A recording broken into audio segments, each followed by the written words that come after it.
Hei pemuda-pemudi Indonesia, berapa jumlahmu? Jawablah, kami hanya satu. Halo, bertemu lagi dengan saya Rudi Asari di program podcast Kata Demi Kata, suratkabardigital.com. Kali ini kita akan membahas soal Sumpah Pemuda. Ini di bulan Oktober, sebentar lagi 28 Oktober, Hari Sumpah Pemuda. Kita akan membahas soal kepemudaan di Banjarbaru dengan Mas Hendra. Beliau dari fraksi Gerindra, Gerakan Indonesia Raya, Partai Gerakan Indonesia Raya. Selamat sore. Sore Bang. Mas Hendra. Ya.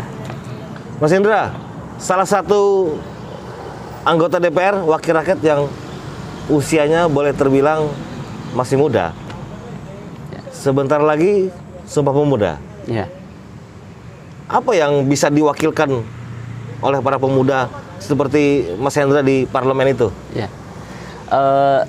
Kalau kita melihat bahwa di Undang-Undang Nomor 40 Tahun 2009, sebenarnya usia muda ini relatif, Bang. Mungkin Abang sendiri bisa dikatakan muda juga.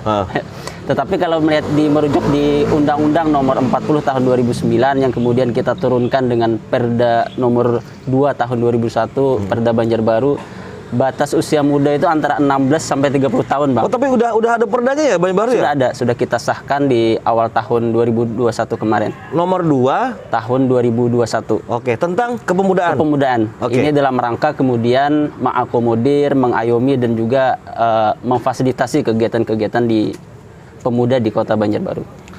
Siapa yang menginisiasi perda itu di Banjarbaru? Inisiatif DPR atau inisiatif eksekutif? Ini murni inisiatif dari DPR, Bang, karena kita juga beberapa kali mendapatkan tamu dari kawan-kawan pemuda dari KNPI dan organisasi Cipayung di Kota Banjarbaru agar kemudian Banjarbaru juga harus punya perda tentang kepemudaan biar kemudian pemuda lebih banyak eksis dan membantu di dalam rangka pembangunan kota ke depan. Kemudian bagaimana peran dari pemuda sendiri turut membangun di Kota Banjarbaru? Apa yang Mas Hendra lihat selama ini partisipasi pemuda di Banjarbaru?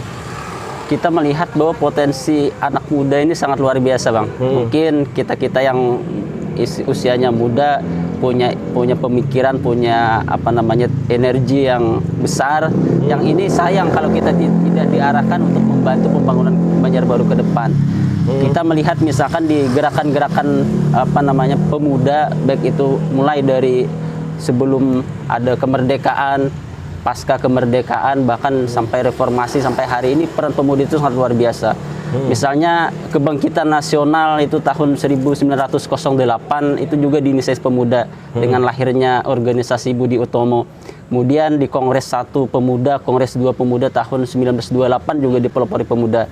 Kemudian juga sesaat sebelum proklamasi itu dikumandangkan oleh proklamator Soekarno-Hatta kan pada waktu itu, pemuda juga ikut mendorong bahwa kita saatnya sudah memperkenalkan. Kemudian juga setelah pada masa Orde Lama peran pemuda sangat luar biasa. Orde Baru reformasi tahun 98 juga peran pemuda banyak terlihat bahwa hari ini reformasi kita rasakan hari ini juga buah daripada perjuangan kawan-kawan pemuda. Hari ini juga pemuda saya rasa sudah banyak mewarnai. Jadi potensi anak muda itu sangat luar biasa, tinggal bagaimana kemudian pemuda bisa menjalurkan perannya, kemudian di mana dia bisa memberikan peran yang kontribusi positif terhadap pembangunan. Oke, Mas Hendra sudah panjang lebar menceritakan bagaimana sejarah perjuangan dan keterlibatan para pemuda ya secara nasional. Ya. Nah, saya ingin bertanya kepada Mas Hendra, apa yang Mas Hendra lihat dari peran pemuda lokal? Karena saya pikir, mohon maaf, jika kita melihat di background belakang ini ada pohon ranting yang sedikit mati. Saya berharap peran-peran pemuda juga jangan sampai terlihat mati seperti pohon yang kita belakang ini, Mas Hendra. Gimana bisa menjelaskan soal itu? Di Banjarbaru ini saya rasa sangat banyak organisasi kepemudaan, baik itu organisasi kampus, organisasi ekstra kampus, dan juga organisasi-organisasi kepemudaan lainnya. Termasuk Karang Taruna juga ya? Karang Taruna, KNPI, dan di samping itu kan juga di dalam KNPI juga berhimpun organisasi-organisasi kepemudaan. Di sana ada Cipayung. Cipayung itu kan himpunan dari 6 organisasi kepemudaan, ada PMII, HMI, GMNI, dan yang lain-lain. Dan saya rasa juga kawan-kawan pemuda juga sering misalkan ada kegiatan ataupun ada tukar pendapat. DPR juga sering mengundang kawan-kawan pemuda, khususnya kemarin yang pada saat kita menggodok Perda Pemuda itu lebih banyak kita memanggil kawan-kawan pemuda, apa sih yang perlu kita tuangkan di dalam Perda Berarti Kepemudaan pada saat ini. pembahasan Raperda ya? Raperda kita libatkan mereka. Jadi kawan-kawan pemuda banyak memberikan saran, sumbang saran dan masukan terhadap Perda yang kita godok pada saat itu. Apa yang persoalan paling membesar? Persoalannya mungkin hari ini kawan-kawan pemuda sebelum adanya Perda Kepemudaan itu merasa mungkin peran Atau pemuda kurang diayomi, kemudian peran serta mereka juga di dalam pembangunan kurang bisa dilibatkan seperti itu, sehingga mereka ingin dengan adanya Perda ini peran mereka itu lebih terlihat dan eksis di Banjarbaru. Mas Hendra, ketika regulasi hukum sudah ada soal Perda Kepemudaan, Gedung Pemuda tidak ada di Banjarbaru. Apakah ini menjadi cikal atau janin semangat untuk membangkitkan gelora-gelora ataupun semangat para pemuda di Banjarbaru untuk terus membangun? Ya mudah-mudahan Gedung Pemuda juga ada ke depan, Bang. Kita kan sudah ada misalkan kayak GOR Rodi Risnawan. Mudah-mudahan nanti juga ada didirikan gelanggang pemuda lah seperti itu, agar kemudian bisa pemuda mengeksplor, berhimpun di sana. Kreativitasnya ya, ada wadah. Dan juga hari ini juga saya lihat kawan-kawan di KNPI sangat masif dalam membantu pembangunan di Kota Banjarbaru. Misalkan kemarin ada PPKM dan lain sebagainya, mereka juga turut hadir. Kemudian ada di sana gabung Garda 5 itu kan juga dilibatkan membantu orang-orang yang sedang isoma ya. Iya, membantu isoma itu kan juga melibatkan kawan-kawan pemuda di sana. Jadi sangat luar biasa saya rasa kawan-kawan pemuda hari ini peran dan kiprahnya untuk di Banjarbaru. Oke, karena kita hari ini syutingnya di MSL, mungkin kita coba syuting ke backgroundnya belakang MSL, kira-kira menarik juga ya Mas Hendra ya. Siap. Sepakat? Sepakat. Siap. Oke.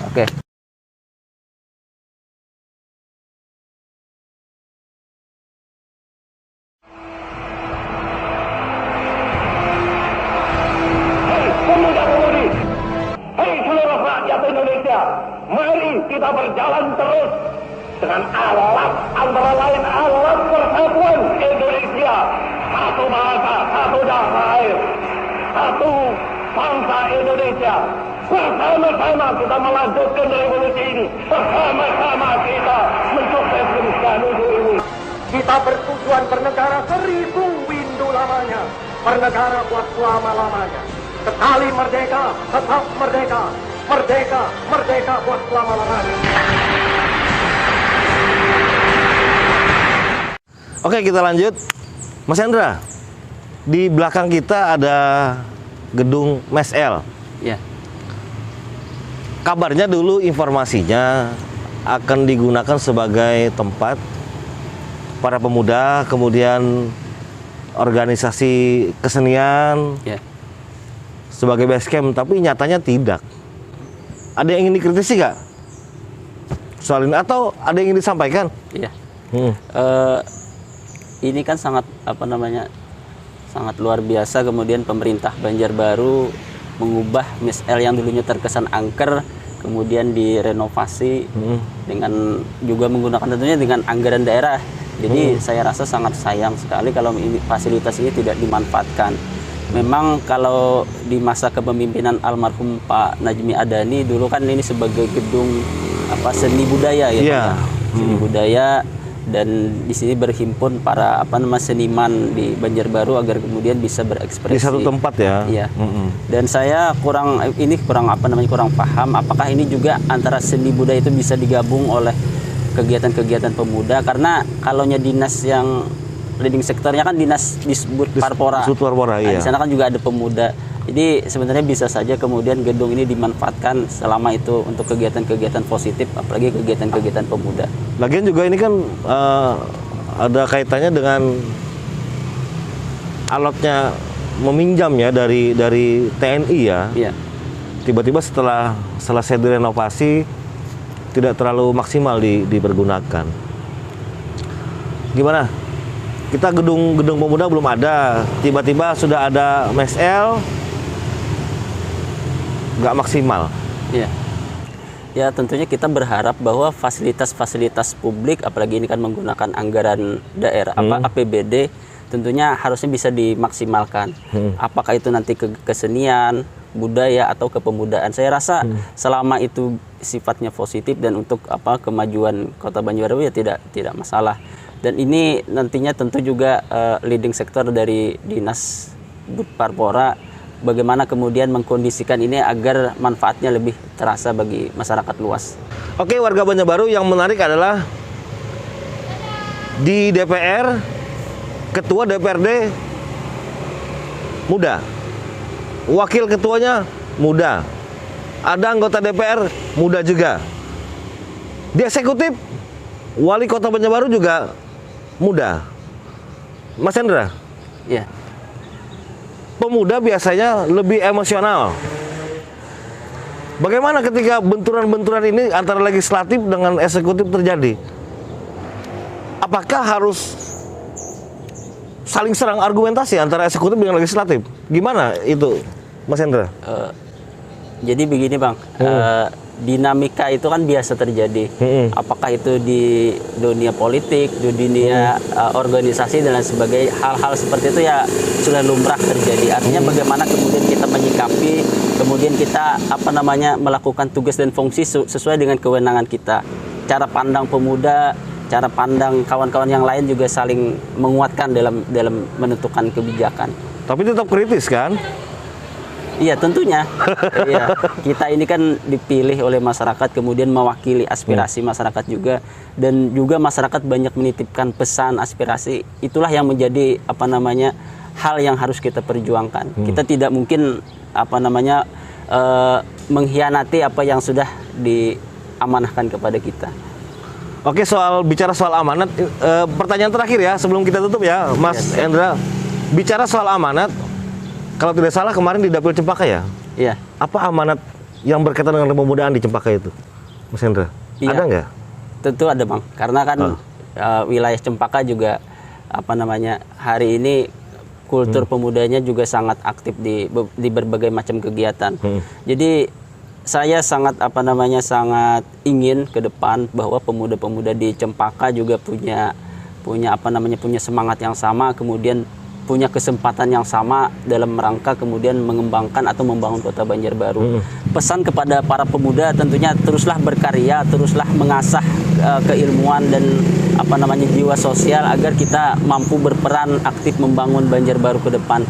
Hari ini mungkin kawan-kawan Banjarbaru sudah ada Perda Pemuda, harapan kami di legislatif kawan-kawan pemuda lebih banyak berkiprah untuk pembangunan Banjarbaru ke depan. Oke, terima kasih Mas Hendra. Semoga informasi ini bermanfaat dan menjadi benang merah untuk penyemangat bangkitnya pemuda-pemuda Banjarbaru agar Kota Banjarbaru dibangun secara bersama-sama, dan tentunya nantinya wadah-wadah untuk para pemuda berkegiatan lebih banyak untuk kreativitas mereka tetap eksis di Banjarbaru. Ya. Tetap tonton channel YouTube suratkabardigital.com di dalam program podcast Kata Demi Kata bersama para wakil rakyat Kota Banjarbaru. Tetap jaga kesehatan. Salam Kata Demi Kata. Sampai jumpa. Mas Hendra, Siap. sehat terus. Siap. Sukses Bang. Sukses.